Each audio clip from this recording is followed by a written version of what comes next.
Oke, untuk OG eksterna ini kita akan belajari beberapa struktur yang dari bagian luar ini sampai ke bagian cervix. Nah, bagian cervix itu adalah OGF eksterna. Nah, di OGF eksterna ini nanti kita akan melihat beberapa struktur kayak ini. Ini adalah mons pubis.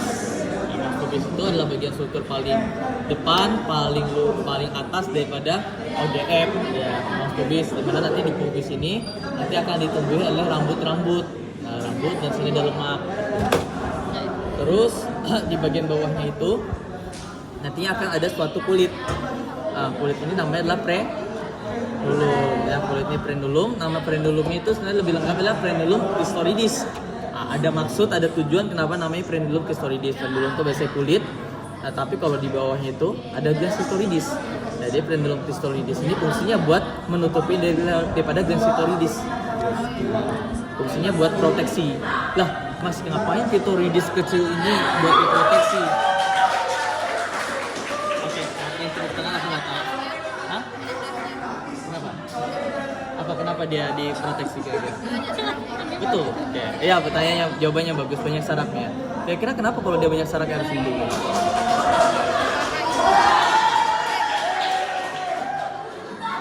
Kenapa? Kalau di cowok kan itu kayak Iya, betul.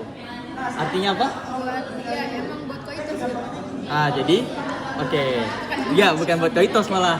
Kenapa glans itu? Koitus biar Aku paham. Ya, jadi bahasa gampangnya, bahasa sopannya adalah dia benda yang paling struktur anatomi yang paling sensitif. Ya, di perempuan ini adalah struktur anatomi yang paling sensitif karena selain banyak sarafnya. Jadi secara embriologi dan struktur ini itu perkembangannya mirip laki-laki dengan bagian glans penis. Ya, glans penis itu juga termasuk benda yang cukup sensitif. Jadinya glans clitoridis ini disembunyikan kayak gini gitu kan. Selain itu juga glans clitoridis ini tuh sebenarnya secara embriologi dia kan berasal dari urogenital, ya sinus urogenital.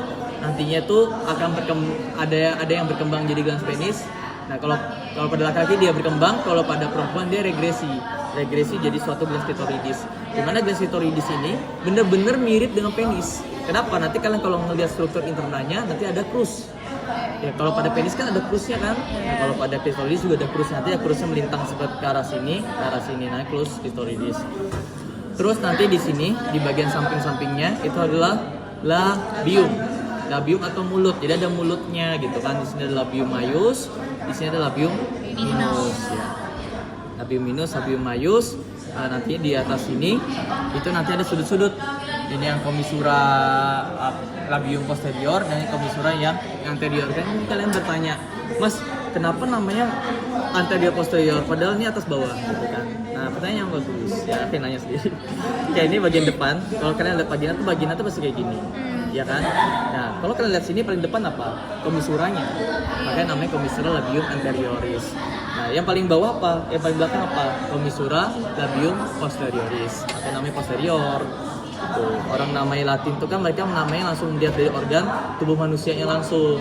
Makanya kalau kalian lihat penis, ya kalau penis itu kenapa ventralnya bukan yang ini? Kenapa ventralnya yang ini? Padahal kalau biasanya laki-laki kan kalau gak ereksi kan kayak gini. Karena pada dasarnya penelitinya itu menilainya berdasarkan dia ketika ereksi. Jadi iya benar makanya dia bilang bahwa iya benar. Iya kan? Makanya disebutnya di ventral, ini yang dorsal. Kayak gitu. Ya gitulah gitu kan. Karena dia menilai bahwa bagian efektif buat melihat penis laki-laki adalah ketika dia ereksi, bukan ketika dia dia apa istilah itu? Dia tidak, aku lupa disebutin dokter dunia istilahnya. Ya benar sih tidak ereksi, ada sebutannya. Aku lupa. Ya nanti kalian nanya dokter dunia, "Dok, kalau dia sudah tidak bisa ereksi lagi, istilahnya apa?" Nah, senang banget dokter kalau kalian tanya gitu. Oke, di sini nanti kita ke dalam. Nanti ada suatu ruangan ya, ruangan ke samping sini, di mana nanti di ruangan itu nanti ada 3 lubang. Ada ostium uretra externum, ada ostium vagina. Nah, beda ya. Jadi ostium uretra externum ini lubangnya sangat kecil ya, nggak bisa buat kopulasi. Ya bahaya. Jadi sering yang diopulasi adalah yang ostium vagina karena dia cukup besar dan cukup dalam.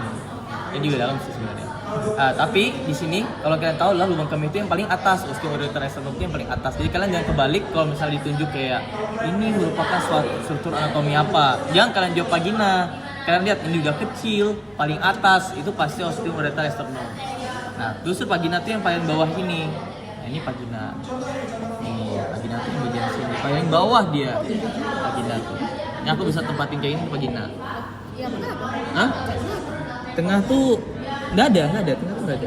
3 tuh adalah glandulanya, ya kan? Di kostum vagina itu adalah glandula. Kalian tahu kan namanya adalah vestibulum vaginalis. Kenapa namanya vestibulum? Karena kan ada vestibula, karena sana glandula vestibularis yang mayor dan ada bulbus vestibuli dan glandula vestibularis minor. Mungkin kalian nganggap kayak itu struktur yang nggak penting, tapi itu keluar responsi kemarin. Ya, responsiku, bukan responsi yang anak ketiga tapi responsiku. Aku dulu juga nganggap kayak paling nggak keluar itu, tapi rupanya beneran dikeluarin dokternya dong. Ya, nanti aku tunjukin. Nah, ini nanti ada struktur nih. Sudah, kalau kalian cuma belajar superficialnya, keluar itu cuma gitu doang. Ini cukup mudah dihafalin. Jadi kalau kalian pengen dapat poin secara simple, ya udah belajar ini. Kan labium minus, maius, udah pertanyaannya paling tunjuk-tunjuk itu aja. Yang penting kalian nggak salah mengartikan mana lubangnya, mana ruangannya, mana salurannya gitu kan. Sekarang kita belajar yang PK. Dan masih 6 menit. Oke, sekarang kita ke vagina. Jadi vagina itu dia benar-benar saluran yang pendek kayak gini. Nah, vaginanya itu nanti akan nyambung ke uterus. Uterusnya tuh yang ini, ya. Uterus sekecil ini. Uterus kecil ini akan nampung bayi gitu kan.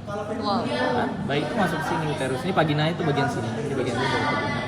Nah, vagina tuh saluran yang penuh otot ya. Kalau kalian belajar histologisnya, itu saluran yang penuh otot di mana nanti sini ada di bagian ujungnya itu nanti ada junction antara kulit yang epithel squamous yang kompleks dengan epithel squamous yang simplex. Kalau benar juga ya. Oke, sekarang apa aja sih yang penting di vagina ini nanti kita pelajarinya. Sebenarnya nanti kalau yang keluar soalnya justru lebih ke klinisnya ya.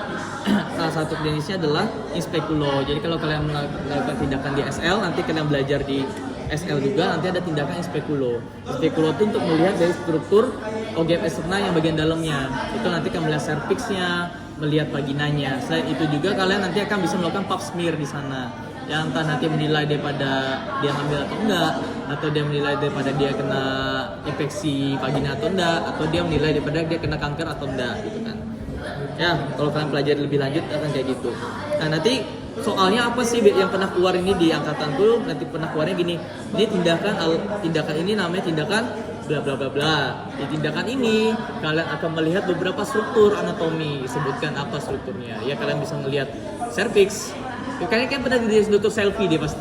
Ya, selfie itu pasti juga jelasin kayak gitu. Cervix, nanti kalian bisa melihat fornix.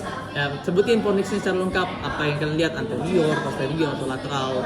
Nanti kalian juga sebutin ada porsio. Porsionya apa? Porsio yang vaginalis ya, karena memang yang terlihat cuma vaginalis. Kalau uteri kan ini dalam. Ya itu.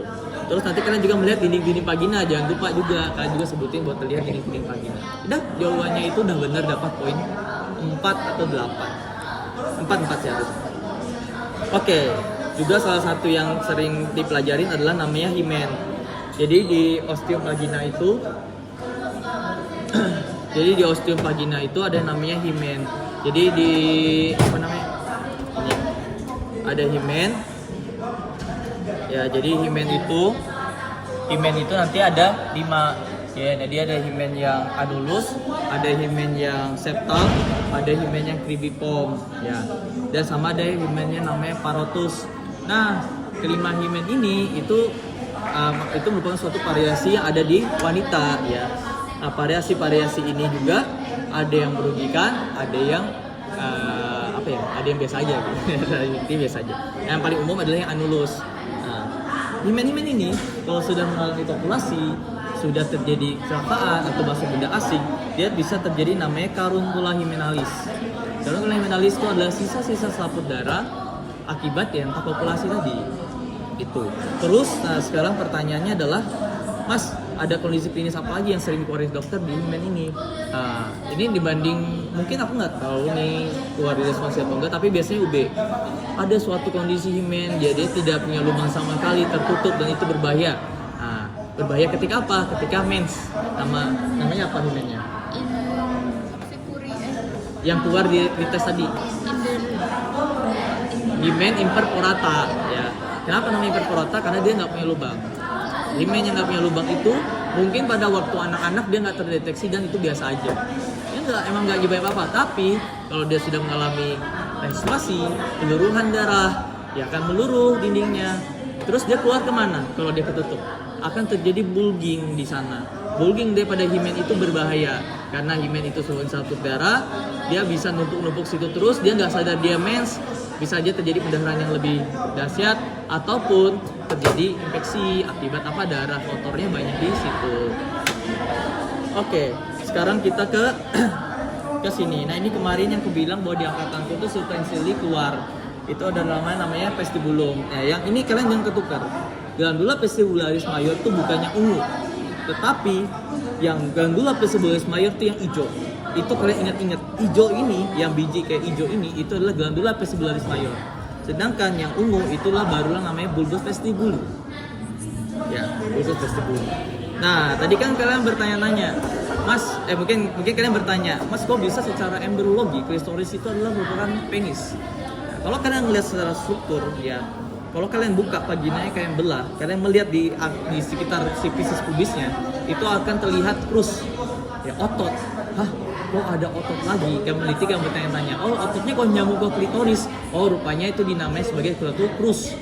Ya krus itu sama kayak di penis, kayak ada krus penis. Nah makanya peneliti menduga bahwa oh secara embriologi klitoris itu mirip dengan penis. Jadi bener kayak katamu tadi itu luar biasa.